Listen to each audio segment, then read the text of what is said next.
নমস্কার, শুভ সন্ধ্যা। বসুধার কথায় আপনাদের স্বাগত।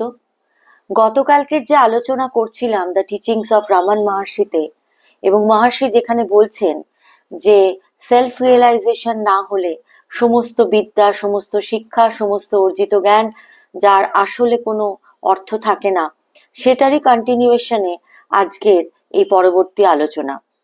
মহর্ষি বলছেন যে preoccupation with theory, doctrine and philosophy can actually be harmful insofar as it distracts a man from the really important work of spiritual effort by offering an easier alternative which is merely mental and which therefore cannot change his nature.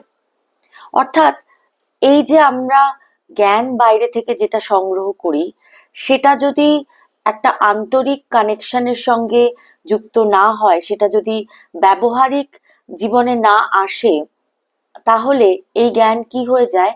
এই জ্ঞান কেবলমাত্র মানুষকে distract করবার জন্য, যে মানে আসল আমাদের যে এফর্টটা একটা স্পিরিচুয়াল মানুষকে বা মানুষকে স্পিরিচুয়ালি ইভলভ করতে গেলে যে ধরনের এফর্ট লাগে, সেই এফর্ট থেকে এই বুকিশ নলেজ গুলো কিন্তু আমাদেরকে অনেকটা দূরে সরিয়ে দেয়।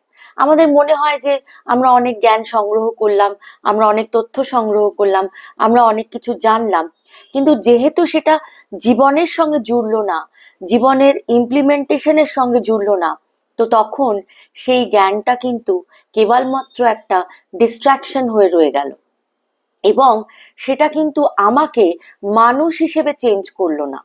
সেটা কেবলমাত্র একটা, যেমন বই পড়ে আমরা পাশ করি, অথচ সেই জ্ঞানের কিন্তু ব্যক্তিগত স্তরে আমাদের খুব একটা প্রয়োগ হয় না।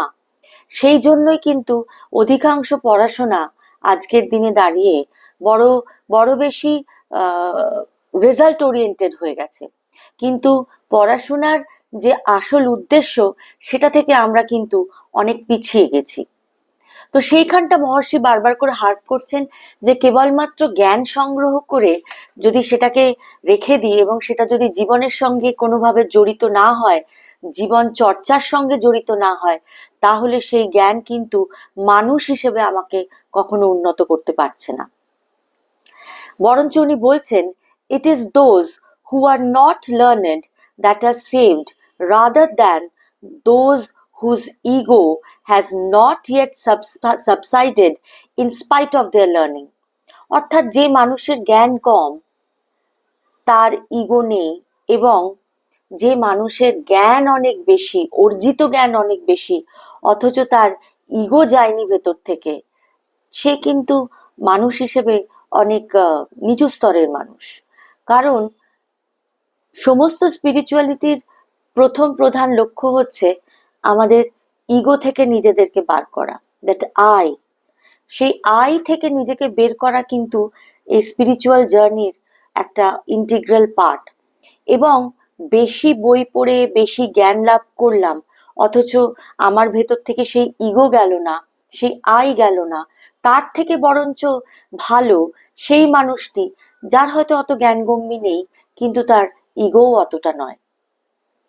The unlearned are saved from the relentless grip of the devil of self-infatuation. They are saved from the malady of a myriad whirling thoughts and words. They are saved from ruining after wealth. It is from more than one evil that they are saved. Similarly, he had no use for theoretical discussions. It is due to illusion born of ignorance that men fail to recognize that which is always and for everybody the inherent reality dwelling in its natural heart center, and to abide in it, and that instead they argue that it exists or does not exist, that it has form or has not form, or is non-dual or dual. অর্থাৎ তার অস্তিত্ব নিয়ে কি আছে কি নেই, সেটা আদৌ এক্সিস্ট করে কিনা, সেটা তার নেচার কিরকম, instead of realizing oneself, we are busy in মানে analyzing things which are not cup of our own tea, right? Can anything appear apart from that which is eternal and perfect? Can anything appear apart from that which is eternal and perfect? This kind of dispute is endless. এই ধরনের তর্ক কিন্তু বৃথা। Do not engage in it. Do not engage in it. উনি কিন্তু স্পষ্ট ভাষায় বলছেন। Instead, turn your mind inward and put an end to all this. There is no finality in disputations.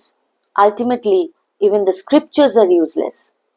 এই ইনওয়ার্ড জার্নির কথাই কিন্তু প্রত্যেক ফিলোসফির, প্রত্যেক সাধকের মূল বক্তব্য, বাইরে থেকে ভেতরে আসা।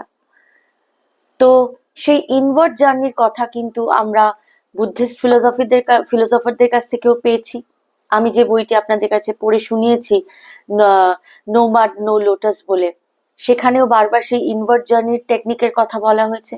মহর্ষিও কিন্তু সেই একই কথাই বলছেন, আমাদের ঠাকুরও কিন্তু সেই একই কথাই বলেছেন। তো আজকের ডিসকাশন এখানেই শেষ করলাম। কাল আবার নতুন কিছু নিয়ে আপনাদের সঙ্গে দেখা হবে। শুভরাত্রি, ভালো থাকবেন।